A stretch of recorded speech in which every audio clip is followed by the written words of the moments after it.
Très bien, très bien, très bien. Bonjour, bonjour à vous. Alors, voilà. Alors aujourd'hui, on va continuer sur notre module normes comptables internationales. Donc, on a démarré la semaine dernière. Comme je vous ai dit l'autre jour, donc on va essayer maintenant de traiter courant chaque séance. Donc, on va traiter une norme. On va faire une petite répartition juste pour qu'on puisse un petit peu cerner les normes, mais dans leur présentation du bilan. Donc, on va commencer par le bloc des actifs non courants. Et c'est ce qu'on va entamer aujourd'hui par la norme immobilisation incorporelle. Donc, c'est l'IAS 38. Très bien.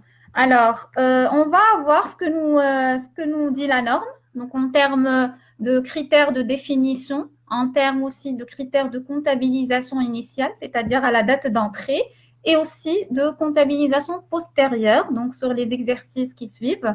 Et on va traiter le volet perte de valeur, mais sans trop s'attarder sur ce volet parce que la perte de valeur va dans cette partie-là, elle va interagir avec une autre norme qui est l'IAS 36 qu'on va détailler dans une prochaine séance.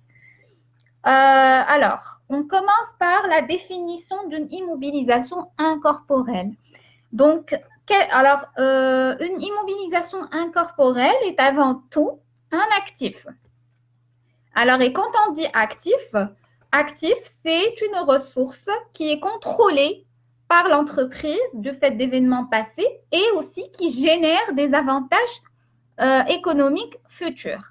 Donc, ce qu'il faut retenir dans cette partie de la définition, c'est ces deux termes, contrôle et avantage économique. Donc, on ne parle pas d'un actif si on n'a pas le contrôle sur l'actif, si on le par le fait de son utilisation et par le fait qu'on peut le céder aussi, et aussi qu'on le contrôle et qu'on restreint l'accès des tiers à cet actif. Donc, on a le droit d'interdire les tiers d'utiliser cet actif. Donc là, c'est le contrôle, c'est la notion de contrôle. Et les avantages économiques futurs, ça veut dire qu'on sait que cet actif, quand on va l'inscrire dans notre bilan, il va de par en fait son utilisation, son exploitation, il va nous générer des avantages économiques. Et aussi, quand on va le vendre, là aussi, on va pouvoir en tirer des avantages économiques. Donc là, c'est les deux premiers critères. Ensuite, on dit que c'est un actif non monétaire. Donc, ce n'est pas une monnaie, mais c'est une valeur qui est exprimée en monnaie et que cette monnaie peut varier. Ensuite, il est identifiable. Donc, comment on peut dire qu'il est identifiable? C'est par le fait qu'on peut le vendre, qu'on peut le transférer, l'échanger. Il est une immobilisation incorporelle. Il est clair que c'est un actif qui n'a pas de substance physique, il est immatériel. Donc, et là, je veux juste préciser qu'il se peut qu'il y ait dans une immobilisation incorporelle une composante qui est une substance physique. Mais cette composante, si elle est indissociable, si elle est indissociable de la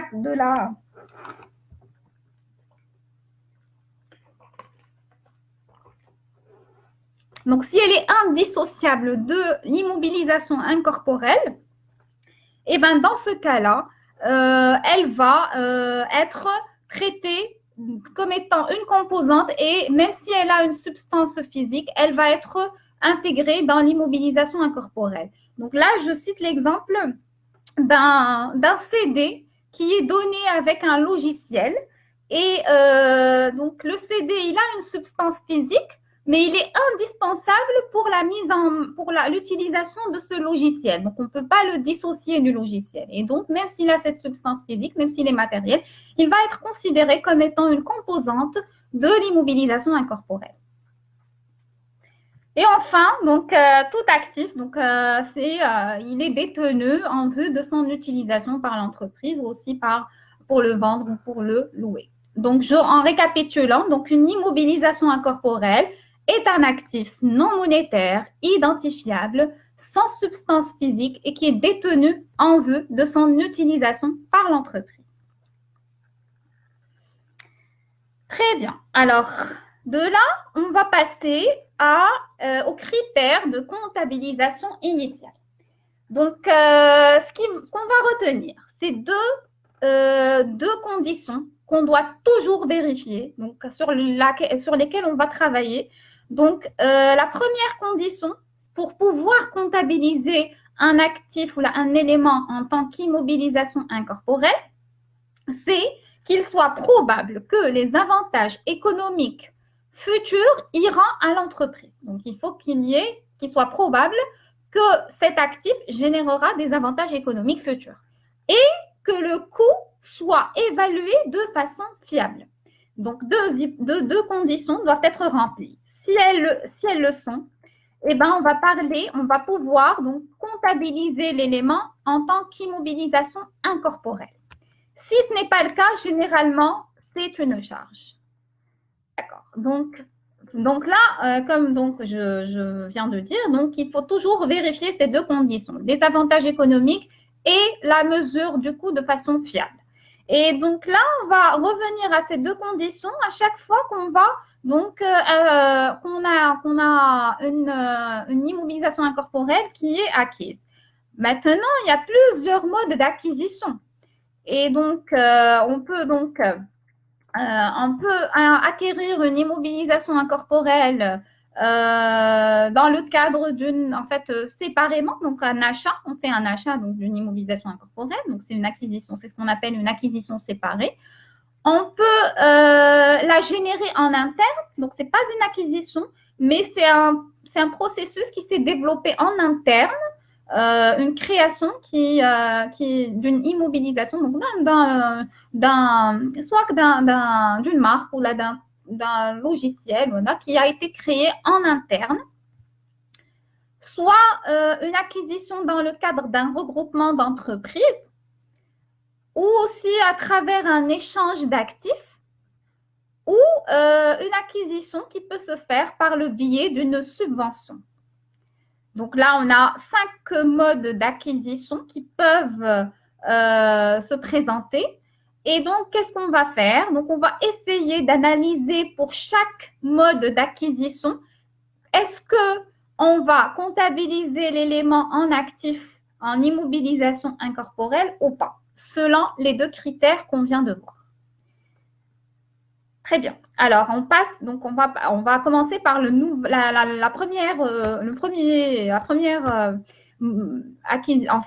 premier mode d'acquisition qui est l'acquisition séparée. Donc, alors, on pose les deux questions. Alors, est-ce qu'il est probable que les avantages économiques futurs iront à l'entreprise? Alors, est-ce que c'est le cas? Ben, je dirais oui. Pourquoi? Parce que si j'achète quelque chose, ça veut dire que je sais que je vais pouvoir dégager des avantages derrière ce bien-là. Donc, c'est oui. La réponse est oui. Est-ce que le coût peut être mesuré de façon fiable? Oui, parce que je vais payer un prix. Et donc là, j'arrive donc à déterminer le coût de cette immobilisation. Alors, c'est aussi oui. Donc, dans ce cas-là, on va comptabiliser l'élément en tant qu'immobilisation incorporelle. Donc, on le considère comme étant une immobilisation incorporelle qui va être évaluée à son coût d'achat. Donc, comment on calcule le coût d'achat? Donc, c'est le prix qu'on va payer et ce prix va inclure aussi les droits d'importation, les taxes non récupérables et auxquelles on va rajouter les dépenses qui ont été engagées pour préparer cet actif et pouvoir l'utiliser, pour le mettre en place. D'accord. Donc, ça, c'était pour le premier mode d'acquisition. Alors, on passe au deuxième mode d'acquisition, qui est la génération en interne. Donc, ça, comme j'ai dit, c'est un processus de création de cette immobilisation, mais en interne, donc par l'entreprise elle-même. Donc, le processus, il passe généralement par... Donc, la norme définit ce processus en 2 étapes. Une première étape qui est la phase recherche. Donc, dans cette phase, on n'a encore rien, mais on est en train de collecter les informations, de collecter les connaissances qui vont nous servir à développer cet actif. Donc, on est encore en phase de recherche. Ensuite, on passe à la phase développement. Et donc là, on va commencer à concevoir notre immobilisation, à la développer, à faire les tests nécessaires. Donc, et ça, c'est toute la phase développement jusqu'à ce qu'on arrive à un niveau de maturité de cette immobilisation et qu'elle soit opérationnelle. Alors, ce qu'il faut retenir pour le critère de comptabilisation. Alors, qu'est-ce qu'il faut comptabiliser? Alors, pour toutes les dépenses qui sont liées et qui sont encourues pendant la phase recherche, toutes ces dépenses, jusque-là, on n'a pas l'IMO, on ne voit pas l'IMO, mais alors donc toutes ces dépenses vont passer en charge. Elles vont être systématiquement comptabilisées en charge et d'une manière irréversible. On ne reviendra pas par la suite pour les reclasser. Ils vont passer en charge dès leur constatation. Alors, pour la phase développement, donc la question, est-ce que, maintenant, on commence donc à développer l'immobilisation incorporelle. Alors, est-ce qu'il faudra donc l'inscrire en bilan en tant qu'immobilisation incorporelle ou continuer à passer en charge? Alors, pour l'inscrire en immobilisation incorporelle, il faudra que cette immobilisation remplisse 6 conditions. En fait, il faudra que l'entreprise puisse démontrer 6 points. Le premier, c'est la faisabilité technique de l'achèvement de l'actif. C'est qu'elle sait que ce procédé va aboutir et qu'elle a l'intention de l'achever. Oui, il va être achevé, mais que l'entreprise compte effectivement terminer le processus. Et qu'elle ait la capacité à utiliser cette immobilisation et à la vendre. D'accord? Donc, par la suite, elle pourra l'utiliser ou la vendre. Et bien sûr, la probabilité est que donc cette immobilisation va pouvoir lui générer par la suite des avantages économiques et qu'elle dispose, donc la 5e condition, c'est qu'elle dispose des ressources nécessaires, techniques ou financières, pour terminer le processus, pour achever donc l'immobilisation. Et 6e, il faut qu'elle puisse évaluer le coût de ce projet d'une façon fiable. Donc, revenant aux 2 conditions qu'on a citées tout à l'heure et qu'on a dit qu'on va toujours vérifier à chaque fois qu'on veut déterminer le mode de comptabilisation, on les retrouve dans le point 4 et dans le point 6. Dans le point 4, on a dit, donc, si elle arrive à prouver, en fait, pour démontrer qu'elle génère des avantages économiques futurs. Et dans le point 6, si elle arrive à mesurer d'une manière fiable le coût de ce projet, elle va donc comptabiliser toutes les dépenses de développement en immobilisation incorporelle. Alors, juste pour préciser, qu'est-ce qu'il faudra donc inclure dans ces coûts de développement? Donc, ce qui est inclus, c'est les matériaux et les services qui sont utilisés et consommés, c'est les salaires directs qui ont servi, donc qui ont été donc attribués directement aux personnes qui ont travaillé sur le projet, les dépenses directes aussi, et ce qui est exclu, c'est les coûts de distribution, les coûts administratifs, les frais généraux, donc tous les coûts indirects qui ne sont pas directement attribués à ce projet, à l'IMO, et toute inefficience, toute perte opérationnelle qui est survenue avant que l'immobilisation ne soit performante, ne soit opérationnelle.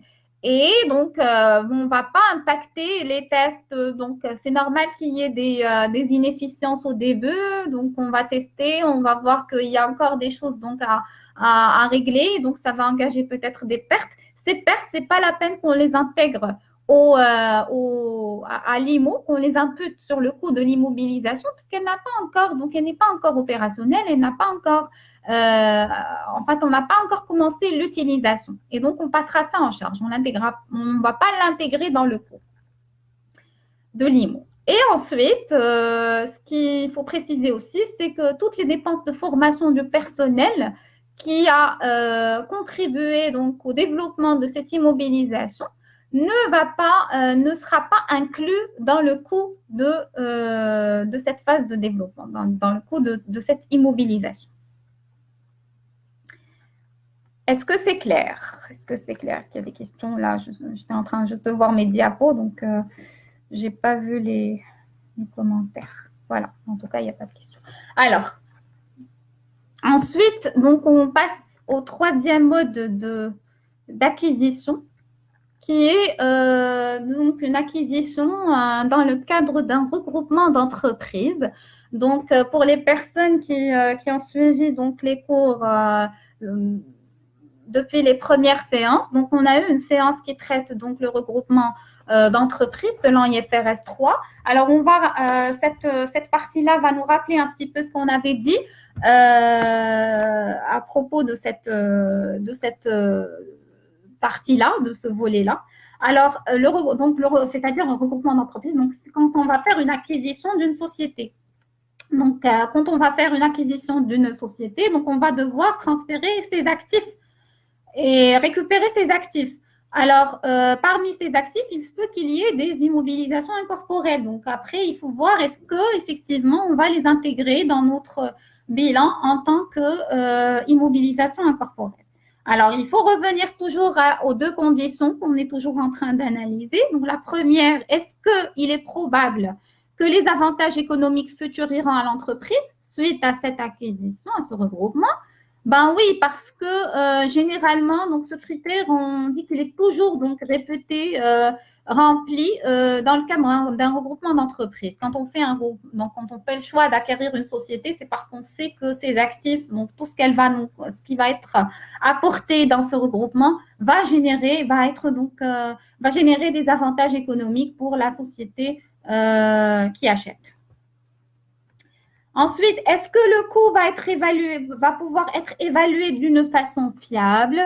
Alors là, je fais encore un petit rappel à ce qu'on avait dit avant. Donc, on a dit que selon l'IFRS 3 qui traite les regroupements d'entreprises, il y a donc la méthode d'acquisition qui est adoptée, qui passe par plusieurs étapes. Et dans la troisième étape de cette méthode d'acquisition, on trouve donc l'évaluation des actifs et des passifs acquis à la juste valeur. Donc, la norme nous dit que dans le cadre d'un regroupement d'entreprises, tous les actifs et tous les passifs sont évalués à leur juste valeur. Donc, dans ce mode d'acquisition, l'immobilisation incorporelle sera évaluée premièrement à sa juste valeur. Maintenant, est-ce que cette juste valeur pourrait être déterminée d'une manière fiable pour qu'elle puisse répondre donc à la deuxième condition? Eh bien, si c'est oui, effectivement, donc on va devoir comptabiliser l'immobilisation acquise dans le cadre d'un regroupement d'entreprises en tant qu'immobilisation incorporelle. Et bien sûr, qui va être évaluée, comme j'ai dit, à sa juste valeur. Là aussi, je vais juste apporter une petite précision. Donc, et c'est donc le deuxième cas, si jamais on n'arrive pas à identifier cette immobilisation incorporelle à sa juste valeur, et donc on n'a pas pu la déterminer, ce qu'on va faire, c'est qu'on ne va pas l'intégrer dans la ligne immobilisation incorporelle, mais que ça va être dans le goodwill. Et là, c'est pour ça que, généralement, donc communément appelé, le goodwill, il est communément appelé, pour simplifier, donc on l'appelle, donc on le classe parmi les immobilisations incorporelles parce qu'il a beaucoup de ressemblances avec les immobilisations incorporelles. Mais si on revient justement à ce critère, on va voir que finalement, la valeur, comme elle ne peut pas être évaluée, la valeur, donc, si elle ne peut pas être évaluée d'une manière fiable et donc on va considérer comme le goodwill, on ne peut pas dire exactement que le goodwill peut être donc assimilé à une immobilisation incorporelle. Donc, on préfère l'appeler goodwill tout court, c'est-à-dire ne plus l'assimiler à une immobilisation incorporelle. Mais bon, donc Là, ça n'empêche pas que vous allez trouver donc, dans d'autres textes, dans d'autres références, donc les appellations du goodwill assimilées à une immobilisation incorporelle, comme j'ai dit, du fait de cette nuance, parce qu'il y a quand même des nuances, et en fait, des similarités de traitement et de caractéristiques entre le goodwill et les immobilisations incorporelles. Bien, alors dans le cas d'un échange d'actifs, donc là aussi c'est un mode donc, qui peut se présenter, un mode d'acquisition d'immobilisation incorporelle qu'on pourrait retrouver. Alors là encore, on revient à nos fameuses conditions. Dans la première, est-ce qu'il est probable que les avantages économiques futurs iront à l'entreprise? Oui, oui, parce qu'en fait, quand on échange, ça veut dire qu'on sait que ce qu'on va prendre en contrepartie va nous générer des avantages, sinon on n'aurait pas procédé à l'échange. Est-ce qu'il est évalué de façon fiable? Oui, il est évalué de façon fiable parce qu'on échange contre un autre bien et donc on peut déterminer donc cette valeur de ce bien. Et généralement, cette valeur, elle est évaluée, donc le bien, il est évalué à sa juste valeur. D'accord? Donc le bien avec lequel on va échanger, donc il est évalué à la juste valeur. Mais dans des cas très très rares, comme si on n'a pas donc cette donnée-là de juste valeur, on pourra donc se contenter de la valeur nette comptable du bien, donc la valeur avec laquelle il était inscrit. Voilà. Alors, l'acquisition par le biais d'une subvention. Alors là aussi, est-ce que, alors on revient à nos conditions, nos critères. Est-ce qu'il est probable que les avantages économiques futurs iront à l'entreprise?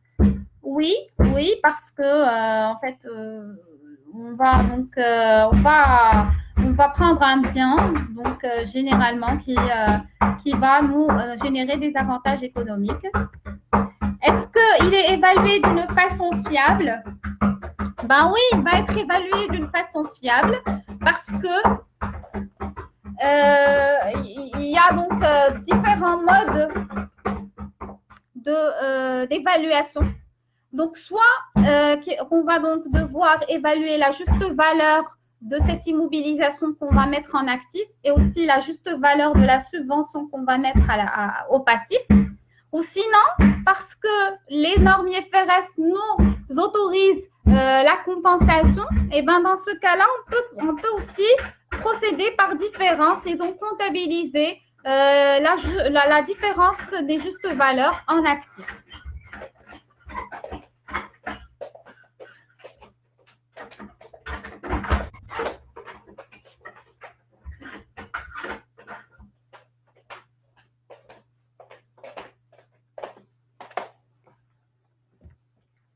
Alors, donc voilà, on a passé en revue les différents modes d'acquisition et pour chaque mode donc d'acquisition, qu'est-ce qu'il faut faire, qu'est-ce qu'il faut retenir, qu'est-ce qu'il faut comptabiliser.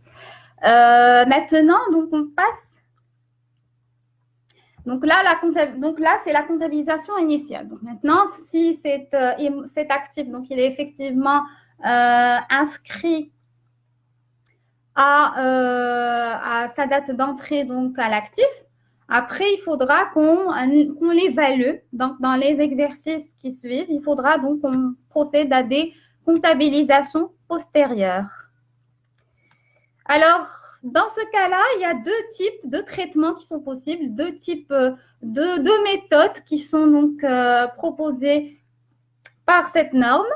Donc, on a la première méthode qui est la méthode du coût amorti. Donc, c'est la méthode classique. Donc, c'est les amortissements. Donc, ça va être une évaluation par l'effet des amortissements. Et il y a la méthode de réévaluation. Donc là, c'est la méthode qui est d'ailleurs privilégiée par les normes IFRS parce que c'est la méthode qui nous permet en fait d'actualiser et de présenter une valeur qui soit donc proche des données du marché et donc qui reflète plus l'image économique de la société et des biens. Et donc, c'est pour ça qu'on trouve toujours donc, cette possibilité d'adopter cette méthode-là en IFRS.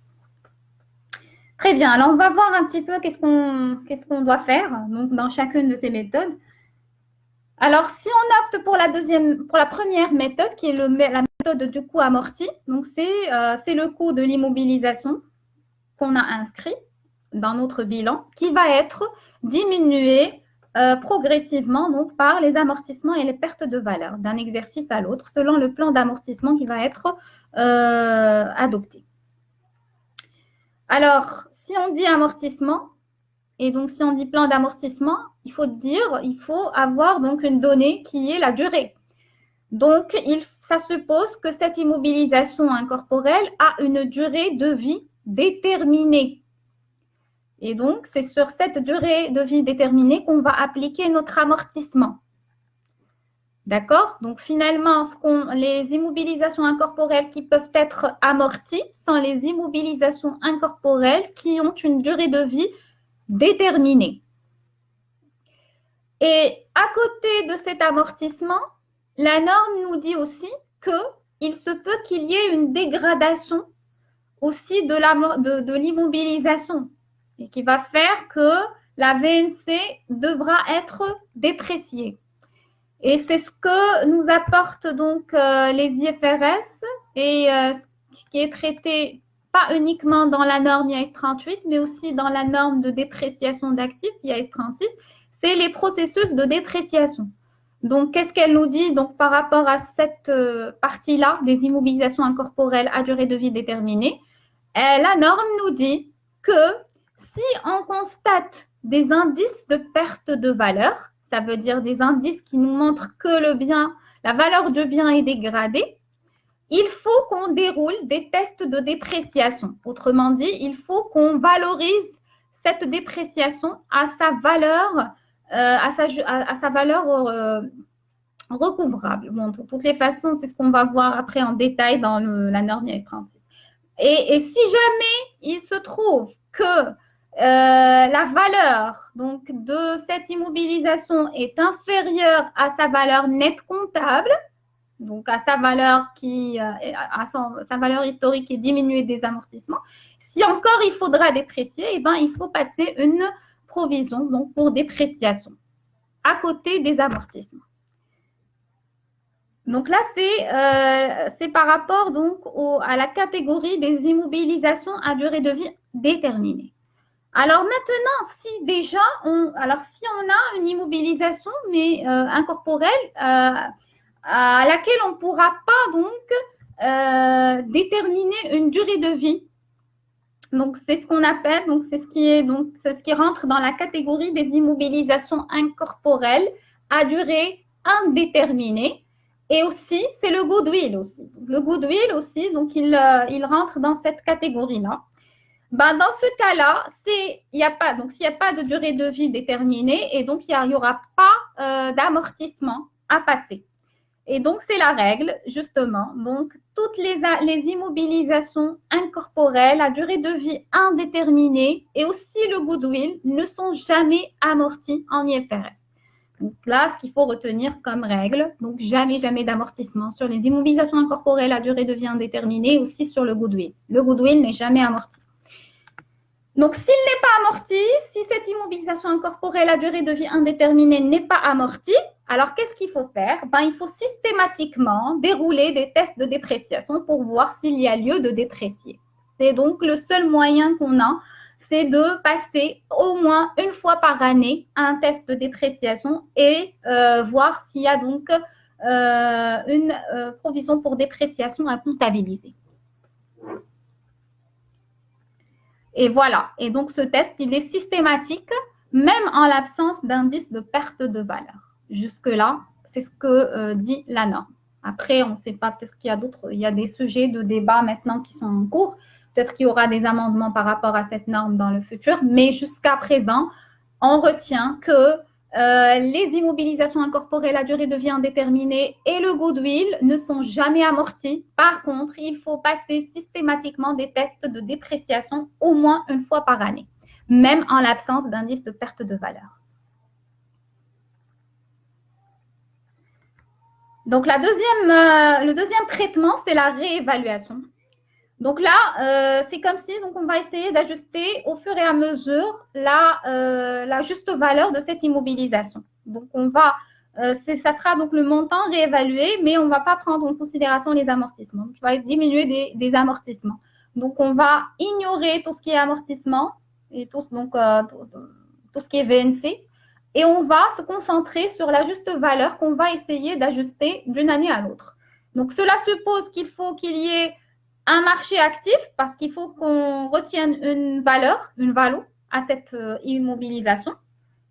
Et cela suppose aussi que la réévaluation doit se faire d'une manière régulière. Donc, au moins une fois par année, il faudra donc voir combien vaut cette immobilisation. Revoir si, donc, si sa valeur a augmenté ou si elle a chuté. Alors, pour les immobilisations, alors là, bon, la norme nous dit, voilà, si vous arrivez à faire ça, vous pouvez le faire et donc vous pouvez opter pour ce traitement. Mais généralement, dans la pratique, pour le cas des immobilisations incorporelles, il est difficile de trouver un marché actif, de comparer. Et donc, généralement, cette méthode, pour le cas des immobilisations incorporelles, elle n'est pas, dans la pratique, elle n'est pas beaucoup appliquée. Peut-être en immobilisation corporelle, qu'on va voir par la suite, peut-être que c'est le cas. Mais pour le cas des immobilisations incorporelles, généralement, c'est une méthode qui n'est pas beaucoup appliquée. Mais on va quand même, on va donc faire donc une petite simulation juste pour voir comment se passe, comment le traitement se passe.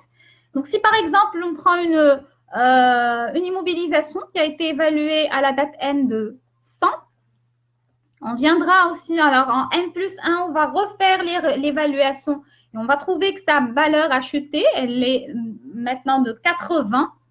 Donc, ça veut dire qu'il y a eu une perte de valeur, qu'il y a eu une moins-value de 80, de 20 plutôt. Alors, ce qui est 100 moins 80.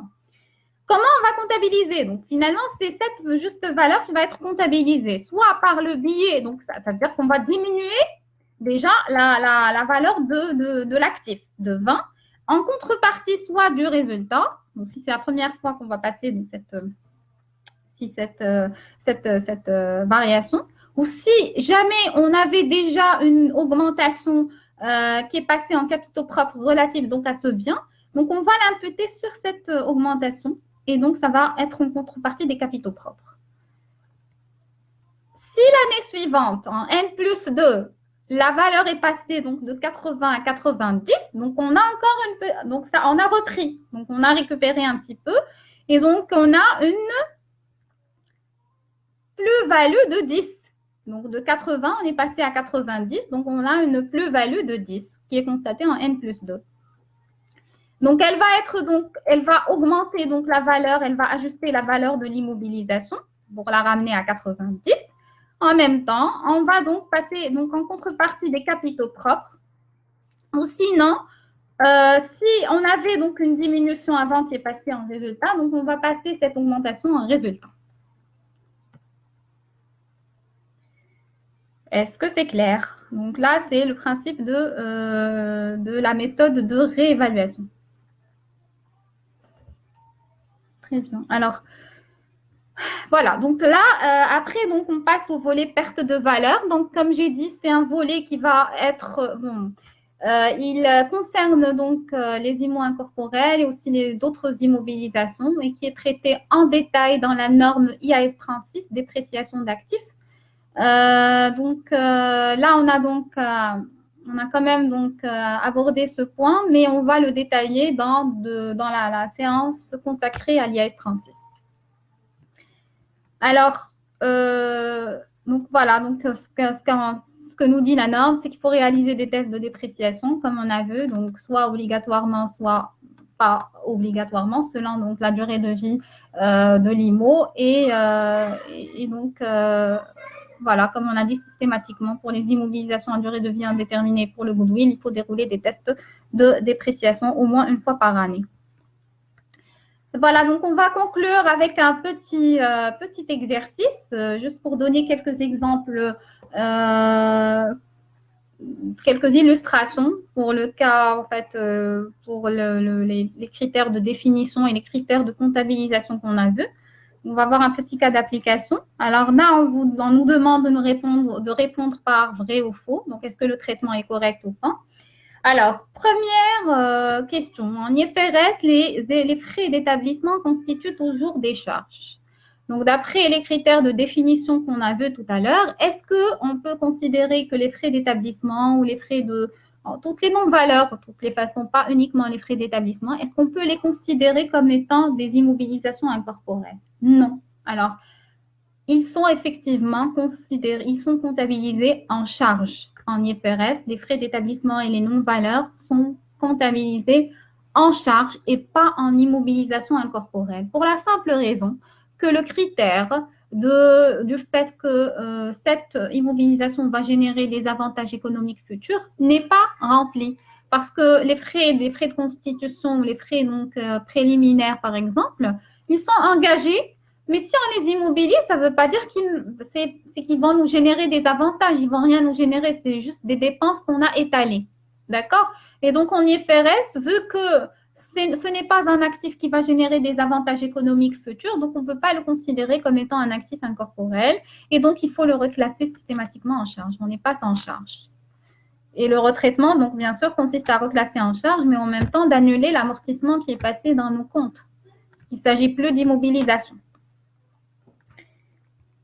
Ensuite, alors, selon l'IAS 38, les marques générées en interne constituent des immobilisations incorporelles.